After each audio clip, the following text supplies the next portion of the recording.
Goeiemôre, liewe broer en suster. Dit is 'n groot voorreg om vanmôre weer saam met julle te wees en hier saam met die koor. Dit was so lekker om na daai orgel te luister. Ek het altyd gesê as ek eendag 'n ryk vet dominee is, dan sit ek in my huis 'n orgel en ek kry vir my 'n permanente orgelis en ek sê net vir hom speel.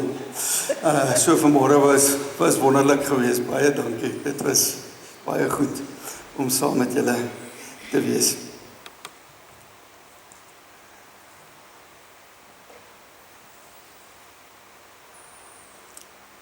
Suster, ek gaan vir ons die fotum doen en dan gaan die koor vir ons die festival sang toesing.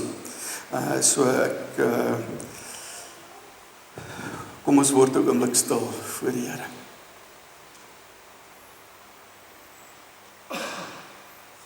Kyk, soos die oë van die knegte is op die hand van hulle Heer, die oë van die diensmeisie op die hand van haar meesteres, Here, so is ons oë op U, tot hy ons genadig is. Amen.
Suster, ons lofsang gaan die koor eers vir ons Lord of the Dance sing en daarna sal ons staan en almal saam lied 219 1 tot 3 saam sing.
Broer en suster, ons is die gemeente van die Here. En omdat ons sy mense is dit vir ons belangrik om te weet wat vir hom belangrik is. En as die skrifgeleerdes na Jesus toe kom en hulle vra vir hom, wat is die belangrikste vir God? Dan sê hy hierdie woorde. Uit die Ou Testament uit sê hy, luister Israel, die Here, ons God, is die enigste Here. Jy moet die Here jou God lief hê met jou hele hart, met jou hele siel, met jou hele verstand, met al jou krag. Dit is die eerste en die grootste gebod. En die tweede wat hieraan gelyk is. Jy moet jou naaste lief hê, soos jouself. Geen ander gebod is groter as die twee nie. Ek wil vra dat die nou vir ons die 7 kruiswoorde sing, waarin ons ook verootmoedig terwyl ons daarna luister, en dan sal ek geleentheid gee vir stil gebed, en vir ons dan daarna amen sê.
is, en sodat die skrif vervul kon word, gesê, ek het dors.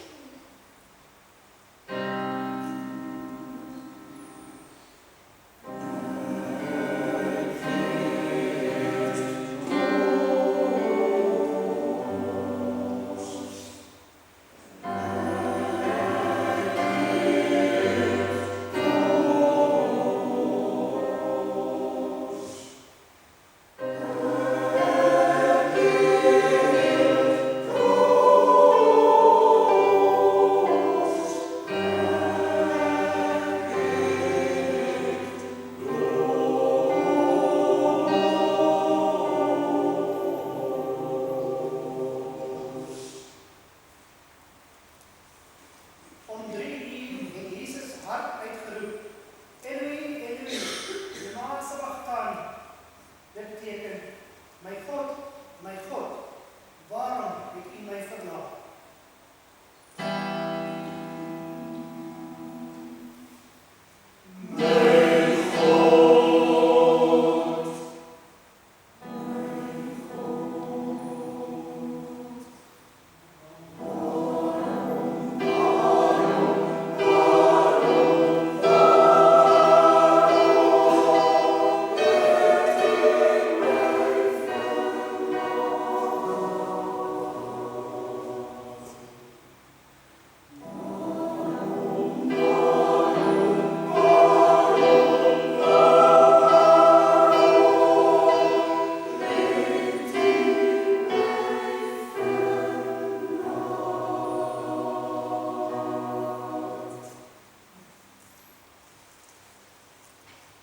Die son het opgehou om te skyn. Die voorhangsel in die tempel het middeldeur geskeur. Jesus het hard uitgeroep, Vader, in U hande gee ek my gees oor.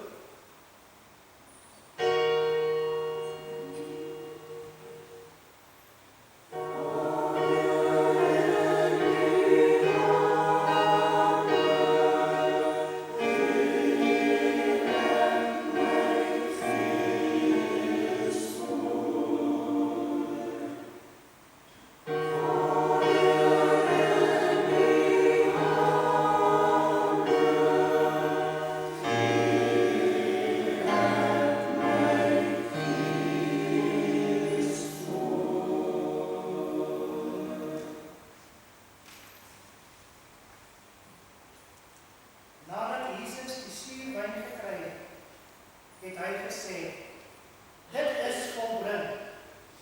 Toe het hy sy kop vooroor laat sak en die laaste asem uitgeblaas.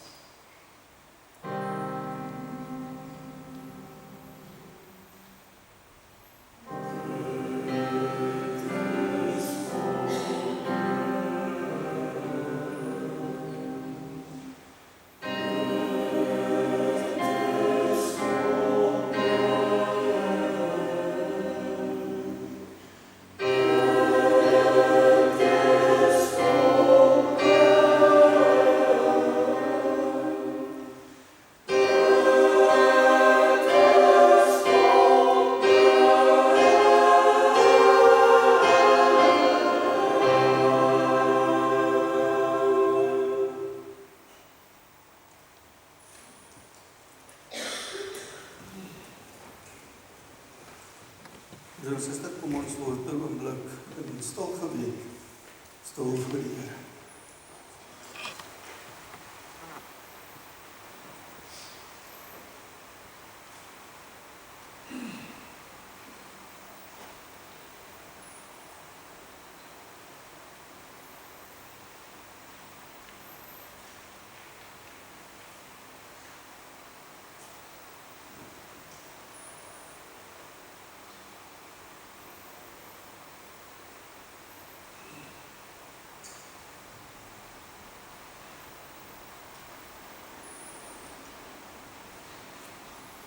Amen. Broer en suster, ons lees vanoggend saam uit Matteus 26. Ons gaan saam lees van vers 36 tot 46, waar Jesus beskryf word, sy laaste oomblikke voor hy in hegtenis geneem word in Getsemane. Met die Bybel so vir ons oop, om ons nader in die gebed tot die Here.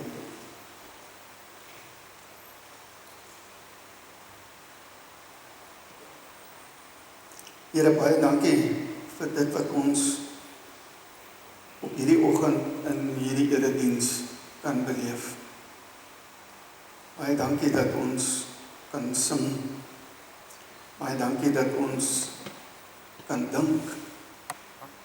Baie dankie vir die vermoë om te kan luister. En as ons dan nou vanmôre na die woord luister, Here, help ons om raak te hoor, om meer te hoor as net mense se woorde. Help ons om iets van U te hoor. Amen. Matteus 26 van vers 36 af. Dis nou net nadat Jesus ook vir Petrus gewaarsku dat Petrus hom gaan verloon. En dan gaan hulle nou vers 36. Toe gaan Jesus saam met hulle na 'n plek wat Getsemane genoem word. En hy sê vir die disippels: "Bly hier sit tot ek klaar gaan bid het." Hy neem toe vir Petrus en die twee seuns van Zebedeus saam. En hy het bedroef en beangs begin word. Toe sê hy vir hulle: "My siel is diep bedroef tot die dood toe. Bly hier en waak saam met my."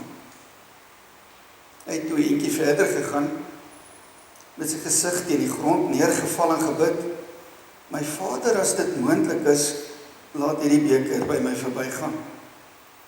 Nogtans nie soos ek wil nie, maar soos U wil."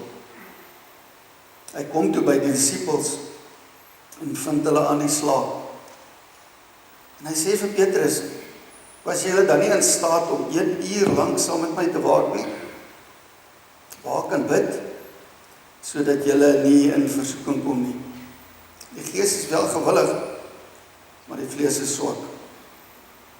Hy het vir die tweede keer weggegaan en gebid: "My Vader, as dit nie moontlik is dat hierdie beker verbygaan sonder dat ek dit drink nie, laat U wil geskied." Toe hy terugkom, vind hy hulle weer aan die slaap, want hulle oë was swaar van die slaap. Hy het hulle toe daar agter gelaat, weer teruggegaan en vir die derde keer gebid en dieselfde woorde herhaal. Toe kom hy by die disippels en sê vir hulle: "Julle slaap en rus nog steeds. Kyk, die uur het aangebreek en die seun van die mens word in die hande van sondaars oorgelewer. Staan op, laat ons gaan. Kyk, die een wat my verraai is naby." Broer en suster, dit is 'n baie bekende gedeelte wat ons saam gelees het. Ons almal ken dit. Ons almal beweeg elke jaar deur die lydenstyd, waarin ons nou eintlik na die hoogtepunt Paasnaweek beweeg. Dit is 'n tyd waarin ons dink aan Jesus se lyding. En ek dink eintlik is dit die hoogtepunt van die Christelike jaar, is Paastyd. Want in Paastyd word waar dit wat die evangelie sy krag gee.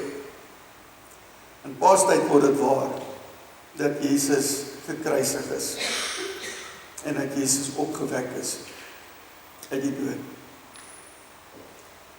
Maar weet jy, hierdie gedeelte verbind ons ook aan 'n baie ver tyd terug, wat vir ons in die Ou Testament beskryf word. 'n Tyd toe ons ook kon lees van God wat baie hartseer was. 'n Tyd toe God spyt was.